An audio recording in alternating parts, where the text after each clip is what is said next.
Hi friends, use టీవీకి స్వాగతం. ఈ వీడియో ద్వారా నేను యాదాద్రి భువనగిరి జిల్లాలోని భువనగిరి కోటను వీడియో రూపంలో చూపెట్టబోతున్నాను. ఇది కాకతీయుల కాలంలో మిక్కిలి ప్రసిద్ధి చెందిన కోట. నల్గొండ నుండి 77 కిలోమీటర్ల దూరంలో, హైదరాబాదుకు 47 కిలోమీటర్ల దూరంలో భువనగిరి కోట కలదు.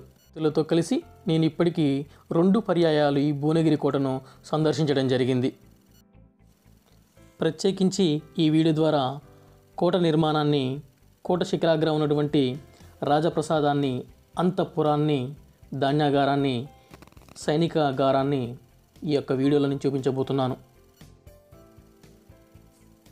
ఈ కోట నిర్మాణాన్ని చేపట్టింది పశ్చిమ చాళుక్య రాజు అయిన త్రిభువనమల్ల విక్రమాదిత్యుడు. తర్వాతి కాలంలో ఈ భువనగిరి కోటను స్వాధీనపరుచుకున్నటువంటి రాజు సర్వాయి పాపన్న. భువనగిరి కోట దక్షిణం వైపు నుంచి చూస్తే తాబేలు ఆకారంలో, పడమర వైపు నుంచి చూస్తే ఏనుగు ఆకారంలో కనిపిస్తూ ఉంటుంది. ఈ యొక్క భువనగిరి కోట అండాకారంలో ఉండే ఏకశిలా పర్వతంగా చెప్తూ ఉంటాం. భువనగిరి కోట మొదటి ద్వారాన్ని ఉక్కు ద్వారం అని పిలిచేవారు. దీన్ని నిజాం రాజు నిర్మించడం జరిగింది. ఇది గోల్కొండ కోటలోని ఫతే దర్వాజా లాగే ఈ ద్వారం ఉంటుంది. కోట పైభాగంలో ఒక కొత్త ప్రపంచం మనకు కనిపిస్తూ ఉంటుంది.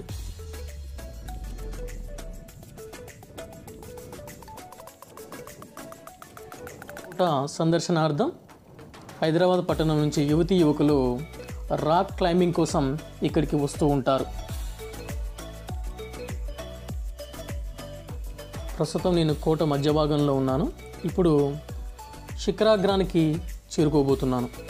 శిఖరాగ్రం మీద ప్రధానంగా రాజప్రసాదాలు, ధాన్యాగారాలు, సైనిక గారాలు, ఒక కొలను, ఇవన్నీ కూడా అక్కడ ఉంటాయి.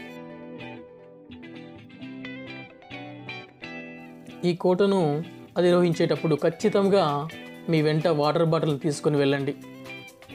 అలాగే శక్తినిచ్చే ఆహార పదార్థాలు, జ్యూసులు, అరటి పండ్లు కూడా వెంట తీసుకుంటే చాలా మంచిది.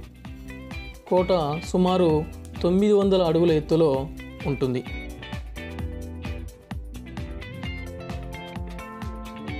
కోట పైభాగం నుంచి కిందికి చూస్తే మనకు భువనగిరి పట్టణము చాలా అందంగా కనిపిస్తూ ఉంటుంది. కోట యొక్క పైభాగం మీద 2 పిరంగులు మనకు కనపడుతూ ఉంటాయి. మొత్తం 8 పిరంగులు ఉండేవి.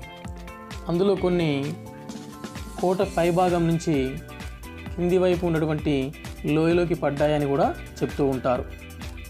ఇప్పుడు మనం పైన ఉన్నటువంటి శిఖరాగ్ర భాగంలో ఉన్నటువంటి కొలను మనం చూస్తూ ఉన్నాం. ఇక్కడ మనం చూస్తున్నది రాజప్రసాదం. రాజప్రసాదము కింది భాగంలో సొరంగ మార్గంలాగా మనకు కనిపిస్తూ ఉంటుంది.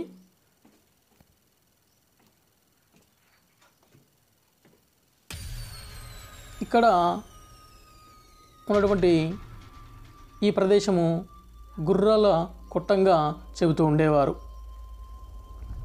ఈ భాగం నుంచి ఈ యొక్క భువనగిరి పట్టణము కొత్త అందాలను తలపిస్తూ మనకు ఆనందాన్ని పంచుతూ ఉంటుంది.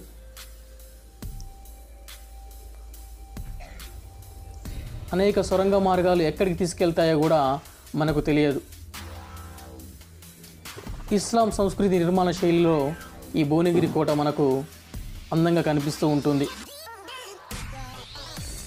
శిఖరాగ్ర భాగంలోకి ఒకసారి మనం చూసినట్లయితే మనల్ని మనం మైమరిచి పోతూ ఉంటాం. ఇప్పుడు మనం చూస్తున్నటువంటి ఈ యొక్క కోట శిఖరాగ్రం. ఈ శిఖరాగ్రం భాగంలో కోట అందాలు మనకు స్పష్టంగా కనిపిస్తూ ఉంటాయి. శిథిలావస్థలో చేరినటువంటి ప్రాకారాలు, రాతి గోడలు ఇక్కడ మనం చూస్తూ ఉన్నాం. ఇది చిట్ట చివరి ప్రాంతం. ఇక్కడ ఉన్నటువంటి బారాదారి నిర్మాణము గోల్కొండ కోటలోని బారాదారిని పోలి ఉంటుంది.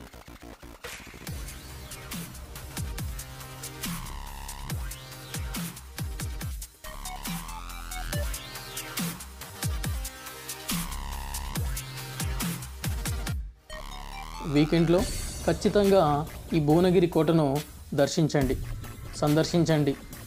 మీకు వెలకట్టలేని ఆనందాన్ని ఇస్తుంది.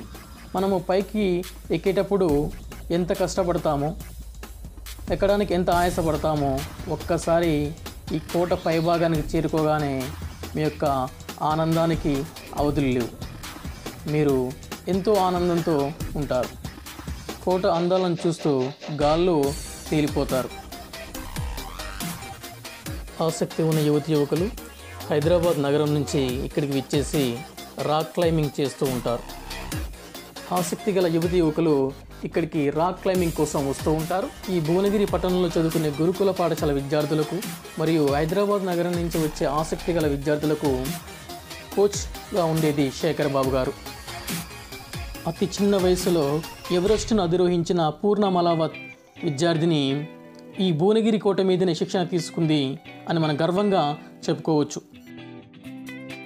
భువనగిరి పట్టణంలో ఉన్న మరో చూడదగిన ప్రదేశము మెట్లబావి. ఇది చాలా కొద్ది మంది మాత్రమే తెలుసు. కాబట్టి భువనగిరి కోటను సందర్శనార్థం వెళ్ళేటువంటి ప్రతి ఒక్కరూ కూడా ఈ మెట్లబావిని చూస్తారని ఆశిస్తూ ఈ వీడియోను చూసినటువంటి యూజ్ టీవీ సబ్స్క్రైబర్స్కి అందరికీ